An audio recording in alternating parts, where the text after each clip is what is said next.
আসন্ন ত্রয়োদশ জাতীয় সংসদ নির্বাচন উপলক্ষে মাদারীপুর ৩ আসনে কালকিনি উপজেলার বিভিন্ন ভোটকেন্দ্রের প্রধানদের সাথে সমন্বয় সভা অনুষ্ঠিত হয়েছে। রবিবার ৭ ডিসেম্বর সকালে কালকিনি উপজেলা পরিষদ অডিটোরিয়ামে এ সভা অনুষ্ঠিত হয়। কালকিনি উপজেলা নির্বাচন কর্মকর্তা নিহার রায়ের পরিচালনায় অনুষ্ঠানে সভাপতিত্ব করেন কালকিনি উপজেলা নির্বাহী কর্মকর্তা সাইফুল আরিফিন।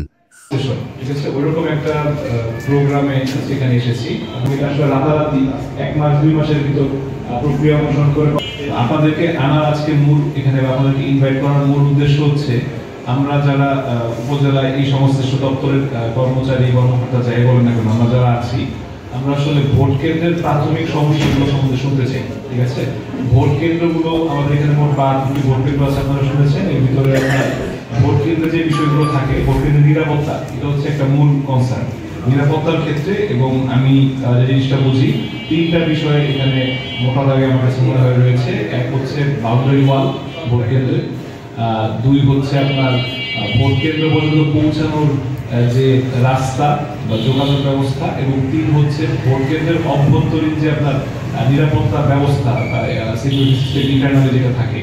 উপজেলা নির্বাচন অফিসের আয়োজনে অনুষ্ঠিত সভায় আরও উপস্থিত ছিলেন কালকিনি উপজেলা নির্বাহী প্রকৌশলী রেজাউল করিম, উপজেলা মাধ্যমিক শিক্ষা কর্মকর্তা আশরাফুজ্জামান, উপজেলা প্রাথমিক শিক্ষা কর্মকর্তা নাজমুল হোসেন, প্রকল্প ও বাস্তবায়ন কর্মকর্তা মুজাহিদুল ইসলাম সোহাগ সহ বিভিন্ন বিদ্যালয়ের প্রধান শিক্ষকগণ।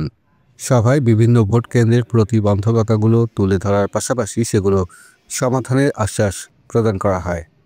মাসুদুল হক, কালচক্র 24।